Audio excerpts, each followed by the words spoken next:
balaa may tàmbali damay présenté wu docteur Anna Sarr nekk membre association des femmes médecins damay commencer par di remercier association Femmes Douane pour seen manifestation bi ñu organiser lu am solo la wérgu yaramu askan bi moom du cër boo xam ne ministère rek moom la war xëy na ministère mooy kilifa bi mais ñun ñëpp la war ku ne rek ci ñun wérgu yaramu askan bi loo ci mën a dox war nga ko ci dox donc ñu ngi leen di remercier pour seen initiative bu baax bi ñun dañoo teewal man ak sama collègue docteur Mame Mbayang Dione association des femmes médecins mooy association jigéen yi docteuru jigéen yi ci Sénégal benn ci suñu plan d'action mooy action sur la santé des populations lépp lu ñu mën pour favoriser santé population bi dañ koy def loolu moo waral suñu teewaay tey ci seen manifestation bi suñu présidente moo nekk noonu di door a egsi di docteur Aminata Sophie Coulibaly association bi nga xam ne dafa tënk jigéenu docteur yu jigéen yi ci Sénégal yépp am nañu lu ëpp ñaar fukki at ak loolu lenn di dem suñu ponk yi nga xam ne ci la ñuy intervenir bëri na waaye benn bu ci am solo mooy comme lii ñu tax ñu teew fi tey mooy santé population sensibilisation prévention ak lépp lu ñu mën a def rek pour population yi am seen wérgu yaram man dama fi teew pour wax leen ci wàllu diabète ndax xëy na am naa pàcc ci hépatite danaa bàyyi ba ci question yi xëy na lu ci ma yokk ci tuuti ndax monsieur Guèye wax na li ci ëpp solo wax na ko man li tax ma teew fi mooy wax leen ci diabète parce que comme hépatite diabète ay maladies chroniques lañ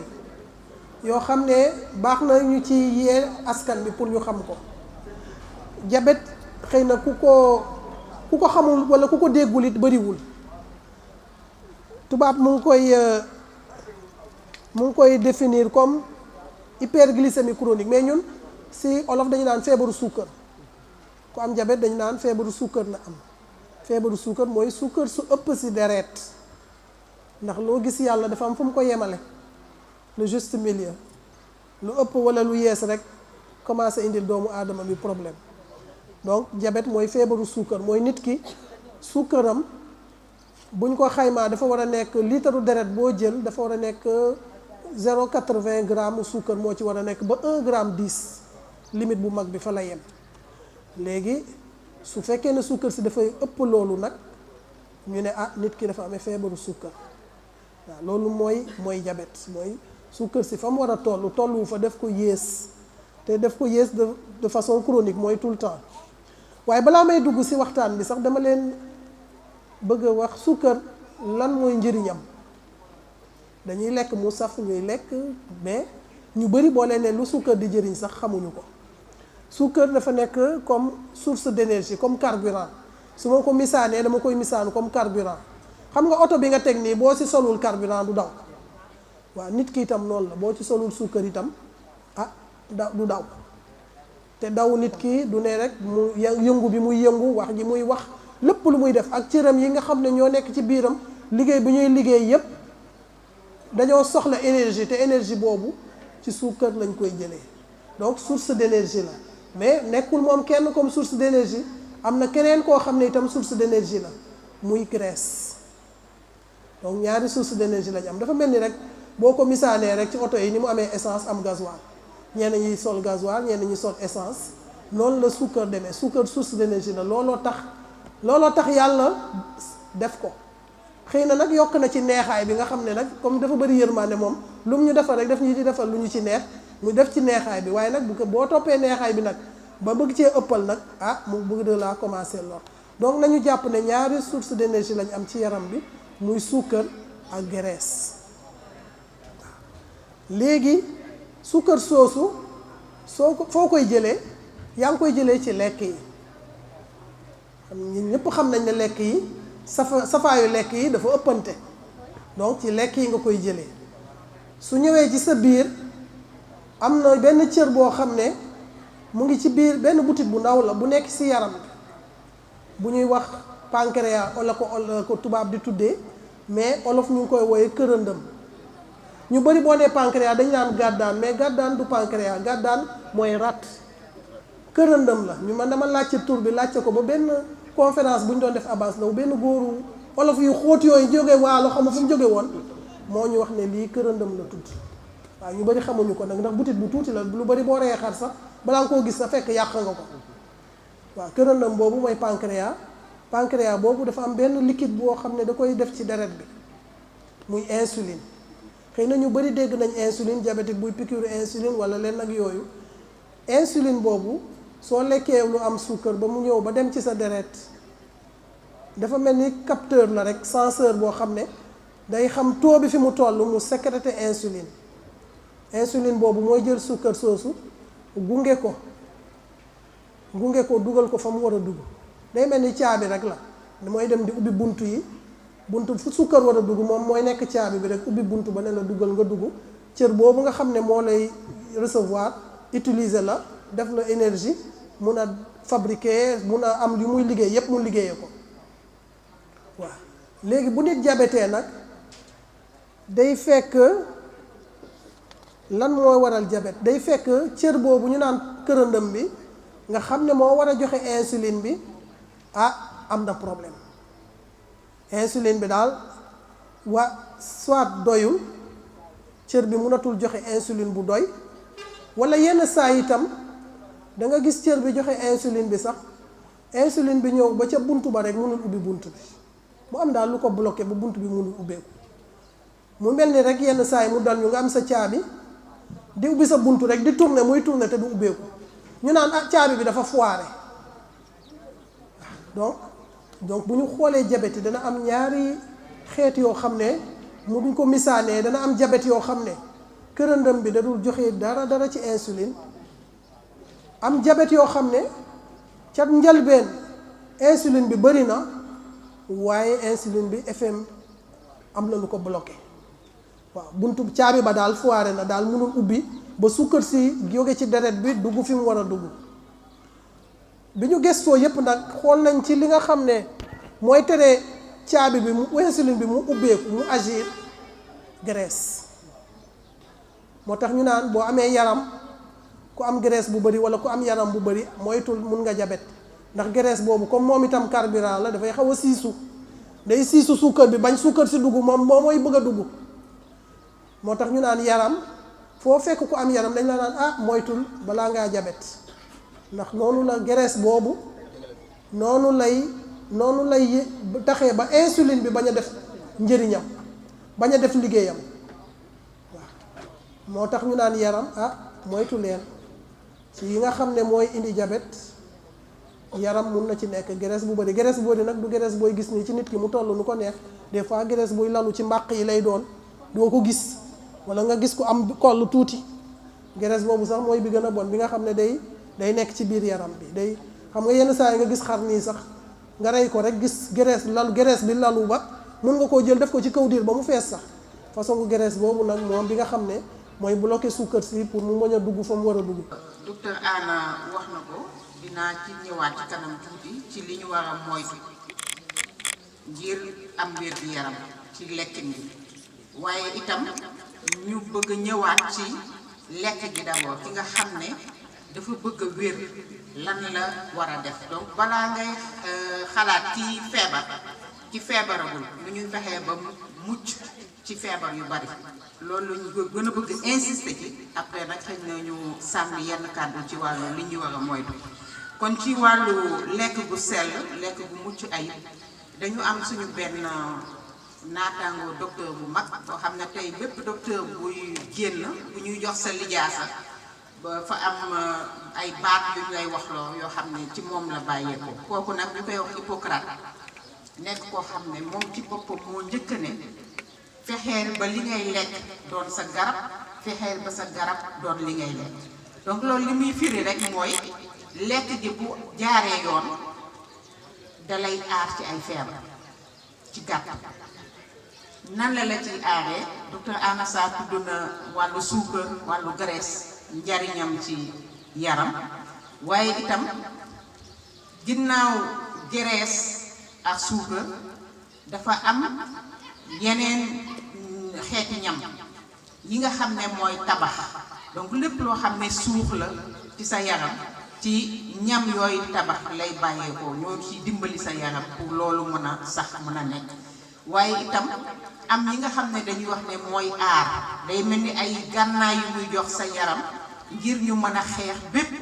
doomu jàngoro mu bañ a bu duggee sa yaram mu mën ko xeex faagaagal ko mu génn ci donc yooyu nag la ñuy faral ñun di néewal doole di ñàkkal solo fii ci Sénégal muy li ñuy wax xeetu fruits yi ak xeetu légumes yi donc ñu gis ne yooyu ferñeent ya cay bàyyeekoo tey ni sa oto soxlawee nga xëy suba xool ndax am na ndox nga def ca ndox su manqué soxla ñu xool ndax moteur bi am na huile nga def ca huile soxla ñu xool itam ndax am na essence bi koy dawal nga def ko ci noonu la yaram bi soxloo ferñeent yooyu ngir mën a dox ni mu war a doxe ferñeent yooyu bu ci manqué rek am na luy nar a sooxe ci sa yaram donc li ñu gën a bëgg a insister pour wax mooy suñu borom daf ñu dimbali ba nga xam ne légumes yooyu ak fruits yooyu bari nañ ci torop ay xeet ak i façon yow tey su fekkee ne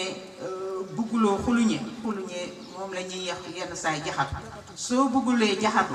am nga yeneen ferñeent yoo xamante ne mu ngi ci jaxatu mën nga ko fekk xëy na ci naajo wala nga fekk ko ci supame wala nga fekk ko ci beneen xeetu légume mais li ñuy gën a faral di gis mooy tey boo tegoon boolu ceebu jën comme mooy suñu plat national rënd ba maanaam jën wa ak ceeb bi moom daanaka mën nañ ko lekk ba mu jeex bu amee lu ñuy bàyyi ca ndab la mooy lan mooy légumes ya bu ko defee ñu daal di gàddu ñoom xeetu naweex carotte suppameex batañse gàddu joxe xar yi di wér ñun ñuy wéradi waaw te ñun bu ñuy seet itam tey dafa am ci mbayin mi nu ñuy bayee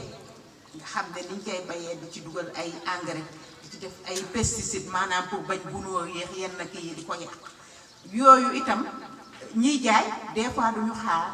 ba loolu ñu te defoon mu presque tooke jeex ci tàkk ñu doog a jaay géej gi nga xam ne fa la ñuy jëlee jën yi itamit ñu ngi sotti ci géej gi ay mbalit yoo xamante ne jën yooyu tey dañ koy jël di ko lekkaat bu ko defee ñun itam jën yooyu tey au lieu ñu indil ñu wér gi yaram wéri di tey daal di dugg donc yooyu yëpp doon yoo xam ne am na ci yu ñu mën a moytu am yu ñu mënul a moytu ndax tey ku ne gis na micro jardinage ni mu développé boo jëlee sa table def ko ci def ci ay xeetu xollitu banaana yu nëbax yooyu la ngay dundee la ngay bay di ko dundee day sell donc dina utee xëy na la nga xam ne da nga dem fekk rek ku bëgg xaalis ku dugg ci mbay bayal ko boppam ñëw indi jaay donc yooyu ñu ci yee nit ñi mais surtout di varier sa lekk bañ di lekk benn xeetu lekk rek parce que suñu boroom moom àddinaam bi moom jaww ji moom lépp te lu mu def ci benn xeetu ñam bu ci defee lenn boo demee ci beneen fekk mu def ci lu ëpp loolu wala lu yées loolu donc il faut que lekk yi ñu koy varier ngir fu ci nekk rek buñ fa laalee même du dee du tuuti la suñu yaram soxla ngir dox na mu war a doxee ñu mën ko am ñuy ñëw ci wàllu ndox itam surtout ci mag ñi dafa doon loo xam ne dafa jara bàyyi xel ndax tey yow sa yaram boo ko jëlee di ko xayma bu ñu jëloon téeméer pàcc mën nañ wax ne juróom-ñaar fukk yëpp te gàttal yëpp ndox la donc loolu dafa laaj nit ki di naan lu doy loolu mooy lan comme ñun dañ nekk ci ay réew yu tàng nga fexe lu bon ci journée bi yaa xam noo koy naanee di nga naan lu tolloo butéel bii ma yore ni waaw lu bon di nga naan lu tolloo ni ci ndox li ci des nag mën na bàyyeekoo ci ñam yi mën na bàyyeekoo ci yeneen ataaya yi ñuy naan yooyu yëpp ci ndox lañ koy defee café yi mën na ci jóge mais ndox moo xam ne ndox mu sell mën nga ci jël lu tolloo butéel bi tekkiwul nag ne ndoxu kireen la war a doon wala ndoxu beneen yi ñuy jaay ci boutique yi mën nga am sa kër am sa système boo xam ne dañ ko filtré maanaam diñ ko seggee sa ndox ba nga xam ne ndox ma ngay naan dina sell dina set dina la indil wér-gi-yaram ñu ñëw ci wàllu ba léegi rënd yi donc mooy lépp loo xam ne jën la wala yàpp la wala ay xeetu nen wala meew yooyu yëpp li mu ñuy indil mooy tabax mooy dimbali sa yaram ci tabax ak di def lu bari. donc loolu itam neew ñu chaque jour war nga lekk ñeenti façon yëpp meew lu ci bon war nga lekk benn ci ñeenti bu mu yaa xam sa yàpp la bu dee yàpp ku ne xam na ne xëy na kilo wala kilo liibar mooy doy këru lëmm buñ ko toggee ku ne mos sa la ngay mos baax na. li ñuy bañ mooy lan yàpp bi nga xamante ne dañ koy lekk ci anam bu jéggi dayoo ak di ko def surtout guddi rawatina nag boo xasee am yenn at juróom fukki at moom boo ko laaxee boo bëggee wér yàpp guddi moytu ko booy lekk yàpp na doon ci bëccëg bi mais bu guddee moytul yàpp. ni nga war a moytoo xorom guddi parce que xorom su bari docteur Anna junj na ko sànq xorom su bari li mu mën a indi mooy feebaru tension donc nekk loo xamante ne day tax ba ngay amee tension baaxul itam ci sa xol baaxul itam ci say roño ndax roño bi bu baree lépp lu bari sa yaram rek roño boobu moo ko war a segg. ñu ngi leen di gërëm di leen sant di wax ni ñun association bi ci lañu bokk parce que douanier lañu woon te jabari douanier yi ñoo koy organiser donte ne benn quartier la féete ñuy ñaan yeneen femmes douanier yi nekk ci yeneen quartier yi vraiment lii inspiré leen ñoom it ñu jël ci exemple ba mu law ci cité douane yi am ci Sénégal yëpp cité douane yi bari na fi am na tamit ay cité yoo xam ni du ay cité des douanes mais bari na ay agents des douanes man fi ma dëkk ci littoral bi diggante amoo 4 5 6 AKD ba Santenac on est à peu près 100 ou 80 douaniers donc c'est une population c'est pas à négliger dinañ fexe également li ngeen wax ñu nekk relais pour que loolu mën am di ñooñ tamit di mën di ñëw di fii di ci bokk. bon beneen leneen li may wax mooy damay poser benn question rek si docteur di leen gërëm di leen sant di wax ni seen waxtaan yi am na solo guddul c'est pas enlaçant les gens ont été réceptifs parce que ni ngeen koy jottalee parce que tamit loolu dafa am sens ci jàngale ki ngay jàngal bu toqee ci déglu bi rek li nga koy jàngal du dugg ci noppam mais tabarkalla macha allah ni ngeen ko defaree ni ngeen ko defee kontaan nañ ci lool guddul mais jàng nañ ci lu bare. léegi kii wax sànq rek ne ki fi ñëw amoon tuuti am na loo ci yokkute ku amuloon dara ci xam-xam yooyu am na lu bees loo am ci loolu laay sukkandiku pour poser benn question on a parlé du diabète mais man dama bëgg rek ñu waxal ma relation diabète hypertension parce que souvent dañuy wax ni ku am benn bi rek beneen baa ngay xaar kan moo ci andi sa morom wala kan moo ci gën a fes daal ba sa morom ñëw fekk si la loolu mooy question bi may posé. diabète ak tension lan moo leen lié bu ma ko daan firnde mun naa ne par exemple ñoo bokk maam xam nga boo nee diw sant na Jonn diw sant Jaxate te pourtant mun nañu bokk maam ñoo bokk maam bi ñu bokk mooy lan ñoo bokk li leen di indi lan moo leen di indi ñoom ñëpp. dundin bi la lekk mu bari suukar wala mu bari graisse wala mu bari xorom moom mooy seen maam moom ñoo bokk fi ñu cosaanoo loolu mooy seen cosaan moo tax ñu faral di ànd da ngay gis ku tension dañuy médecin yi bu ñu lay suivre dañuy saytu diabète ci yow wala danañ la moytuloo liñ lay moytuloo pour nga bañ a am diabète waaw moo cholestérol la yem mooy graisse bu niin trop lépp rek ci lekk bi la ci dundin bi la soo gisee feebar yi bariwul woon jamono nañ doon dundee ak ni ñuy dundee léegi du benn léegi loo togg te rosi woo ko soo toggee mbaxal sa kër toggaat ko sa waa kër sa doom yi sa ñoo ko dul lekk waaye ñu naan li togg bi daal neexul ñun daal togg bi neexul te bu njëkk togg bi dañ daan ñulug même cere tam xarit yi am na ñu koy togg di ko rosi mais am na ñu koy togg di ko ñulug te ñulug bay gën a saf waaw donc ni ñuy lekkee moo tax lépp lu ñu lekk itam dafa raffiné xoolal suñu doom yi léegi man damay gis xale yu tuuti yi chips yooyu ñuy jaay nii nga xam ne kenn xamul sax lan la graisse la ak yu kenn xamul ñu mélangé ak céréales mais xale yu ndaw yi dañ ko bëgg man dama naan waa lii mbaa defuñ ci drogue gudee gu tuuti gu am ñetti weer wala ñeent sax ku ñuy boot sa boo ko joxee day dugg muy seey rek muy te yooyu foofu la tàmbalee donc lekkin bi dundin bi mode dundin bi moo indi feebar yooyu te comme diabète ak tension ñoo bokk ni ñuy lekkee ñoo bokk cosaan léegi nag am na ku diabétique am na benn xeetu tension boo xam ne mun na la dal mooy tension bi nga xam ne diabète mun na ko jur mooy newoon naa leen ci waxtaan bi suukar bi bu bëree day lalu ci yenn cër yi suukar bi bu laloo ci roñon bi mooy rein bi nga xam ne mooy éliminer lépp loo xam ne loolu tooke ci suñu yaram fa la ko yàlla di fexe ba mu génn suukar si mun na yàq roñon bi mooy mu lalu ci roñon parce que roñon bi dafa am seggukaay comme tame lu bëri day ñëw mu segg ko lu war a jàll day jàll lu warul jàll segg bi xam nga ñun dañu am tame sànqal am tame sunguf am tame lépp lu nit def ci ci àddina rek ci yàlla la ko copier ci li yàlla def ci nit rek la copier ñu def suñuy tame yi mu am ay pax yoo xam ne te noonu la roñoo mel lenn protéines yi xaw ma rënd nga ko tuddee sànq rënd lépp lu jóge ci rënd am na épaisseur bu mu am na tame bu koy segg suukar si am na lu koy segg leneen am na lu koy segg léegi nag boo jabetee suukar si dama leen waxoon ne bu jógee ci deret bi bu bëree rek amul fu mu dem day dem fu ko arrangé rek lay dem toog su demee nag day dem ci roñon ba mel ni rek nga jëloon sa tame rek nga segg ci loo ci warul segg mu fatt sa trou yi xam nga cër boobu déjà tame boobu mënatu la seggal li nga bëgg suukar si bu bëree dem ci roñon bi nag day dem yàq seggukaay bi yu roñon yi lay yàq da nga def nag lu war a jàll yenn saa yi mu jàll lu xam ne warul jàll daa jàll donc nga commencé am déséquilibre ci sa yaram am na xeetu tension boo xam ne ainsi ci atteinte rénale boobu la ko diabète bi moo la koy jox donc diabète ak tension mun nañu ànd ci ñaari anam soit mu nekk tension bi nga xam ne moo diabète ñoo bokk maam bokk li leen di indi mu jox la diabète jox la tension wala mu nekk diabète tension bi nga xam ne diabète bi ci boppam mooy yàq roñon bi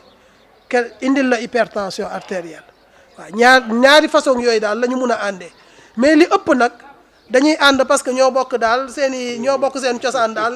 ñoo bokk seen maam daal def seen association yenn saa ñu def seen tour de famille ñëw daje ci benn nit waaw. auzu billaahi mina sheytaani rajim bismillaahi rahmaani rahim asalaamualeykum mbooloo mi ni ngi sant yàlla bu wér di julli ci Seydina Muhammad di ñaanal sunu way dewli yi yàlla yërëm leen jéggal leen yaatal seeni bàmmeel ñi feebar ñëpp yàlla fëgg seeni bopp ban dellu ci seen njaboot lii fi xew nag tey defe naa nit ñi xamuñ ko ndax nu ngi suñ 3e édition def na ñaar daaw ak daaw jéeg waaye bu ren bii li ma fi gis dafa jar nit jël bi avion fekk si leen yéen ñiy toog jar na nit jóge Dakar dem Kaolack fekk si leen yéen ñiy toog ndax nag ndaw leen te li ma fi dégg lu wér la te madame la présidente da ngeen di defal yàlla rek ndax yéen caaxaan yëkkatiwu leen da ngeen di defal yàlla mooy seen toogaay bii waaye jërëjëf la présidente Amitaay ak sa équipe ndax lii consultation bi mënoon na fi yem tey jeex na donc ku fi ñëw déglu xam li ngeen wax déglu li ngeen wax soxlawul consultation di am ci sama gis-gis man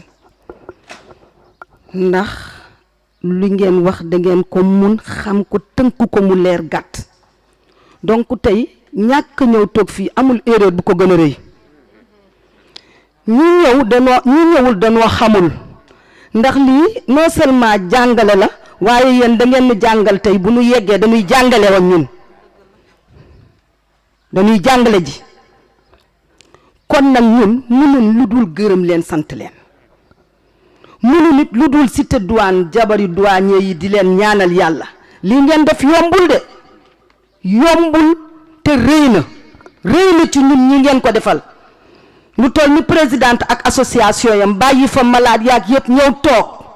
uniquement pour dimbali nu yàlla na leen yàlla fay yàlla na leen yàlla taxaw yokk seen xam-xam franchement amuñu lu ëpp jërëjëf suñ ko amoon Amitaay ak équipe bi jabaru douanier yi dinañ leen ko wax lii jar na jël avion fekk leen fu ngeen ne jàngi jar na dëkk jàngi ngeen bàyyi seen lépp ñëw ci tàngaay bi ak naaj bi ñëw uniquement pour ñun rek xamal nu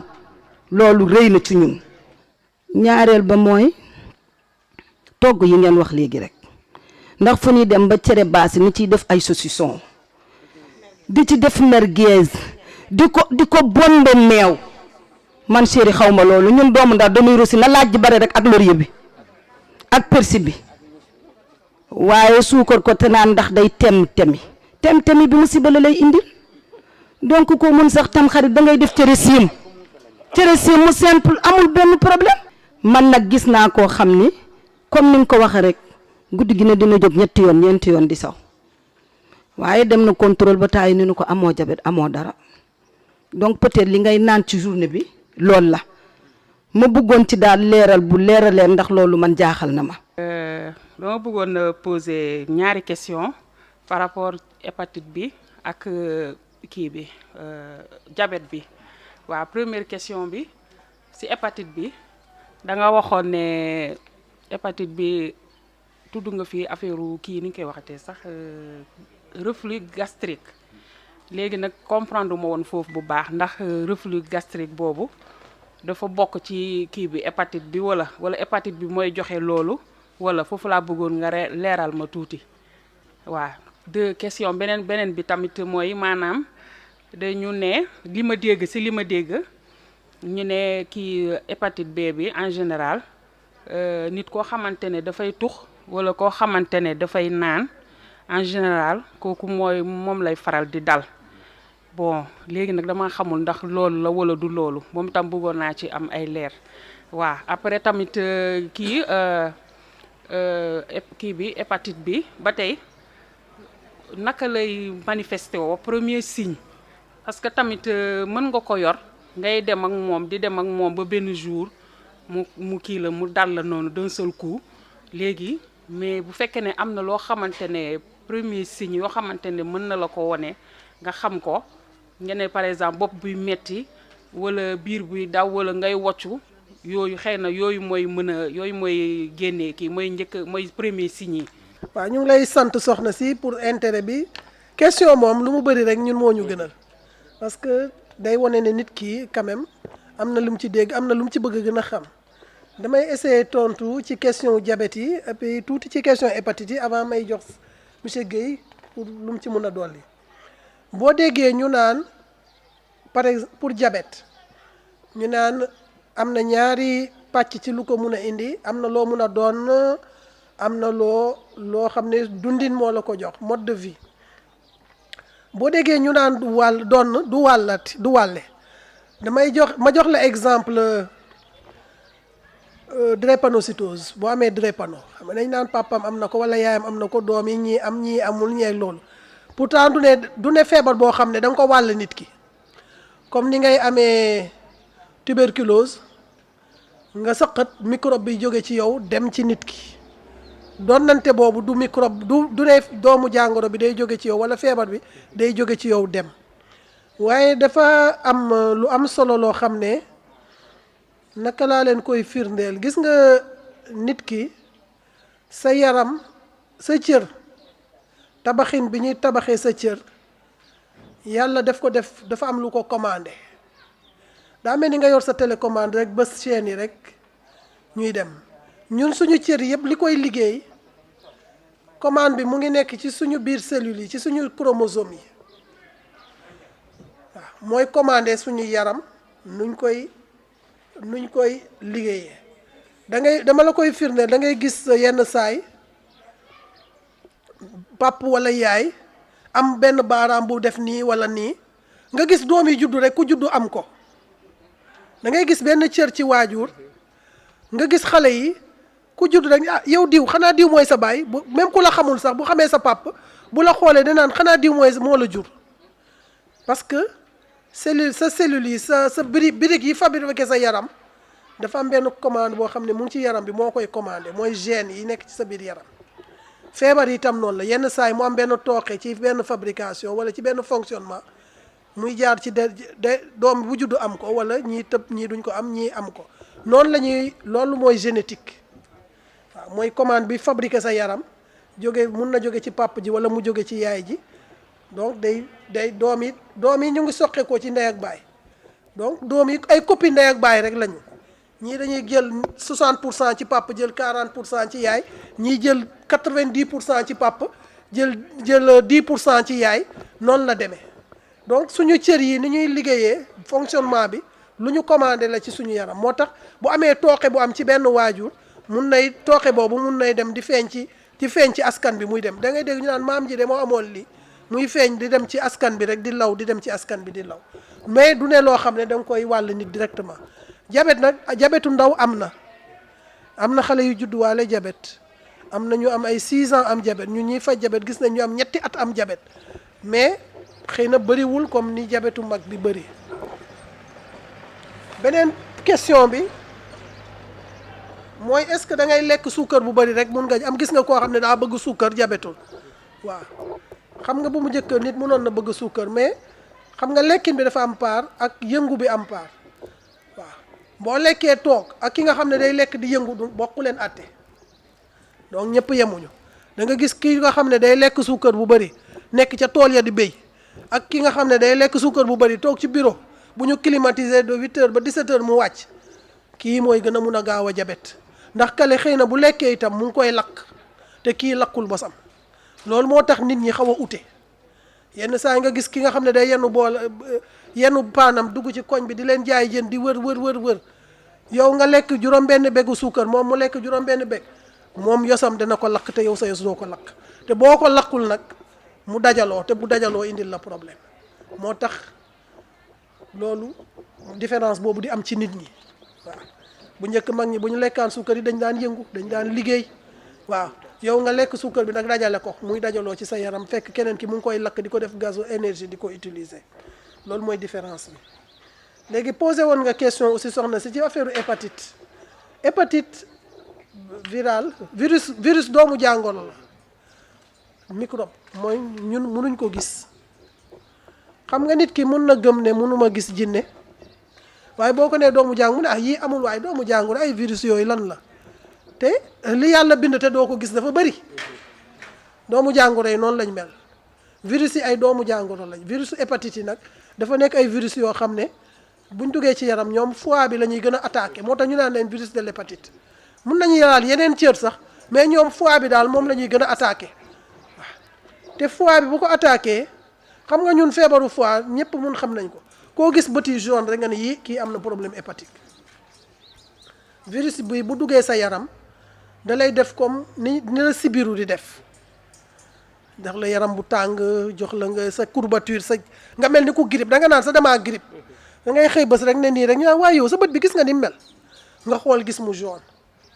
jaune mooy wan la ne virus bi attaqué na sa foie loolu rek la lay firndeel mais à part virus bi sax am na yeneen